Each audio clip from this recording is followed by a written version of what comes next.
April 26, 2025 శనివారం acres మనం Madanapalle market సంబంధించి స్టాక్ అనేది ఏ విధంగా వచ్చింది ఏమంది ఈ వీడియోలో మాట్లాడుకుందాం. లేట్ చేయకుండా వీడియోని స్టార్ట్ చేసేద్దాం.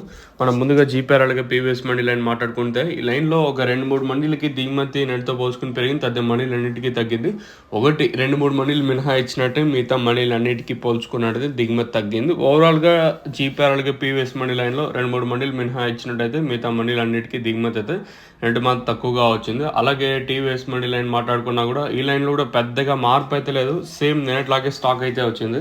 మరి వేలం పాటలు అనేది ఏ విధంగా ఉంటాయి ఏమైంది చూడాల్సి ఉంటుంది. సో ఓవరాల్ నేను ఎప్పటికీ గుర్తుపెట్టుకోండి, మనం రీసెంట్గా తీసుకున్నట్టయితే కొంచెం దిగుమతులు ఒక 10-20% పెరిగినా అవే రేట్లే, 20% తగ్గినా అవే రేట్లే. సో మీరు కూడా గుర్తుపెట్టుకోండి. సో ఓవరాల్గా స్టాక్ మొత్తం మాట్లాడుకుంటే దిగుమతి పెద్దగా మార్పు అయితే లేదు, ఆల్మోస్ట్ ఆల్ నిన్నట్లాగే వచ్చింది. సో ఇంకేమైనా ఈ తర్వాత 6:36 అయితే ప్రస్తుతానికి అయితే టైం అవుతుంది ఉంది. ఈ తర్వాత ఏమన్నా స్టాక్ పెరిగితే చెప్పలేము, ప్రస్తుతానికి అయితే ఇదే అప్డేట్.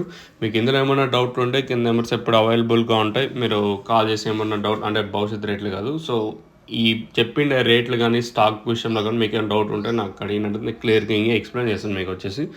సో ప్రస్తుతానికి అయితే ఇదే అప్డేట్. అంటే ఇది ఫ్రీ ఆఫ్ కాస్ట్, మనం ఏం ఛార్జెస్ కేసు ఏం లేదు, మనం పెయిడ్ ఆర్టిస్ట్ కాదు కదా.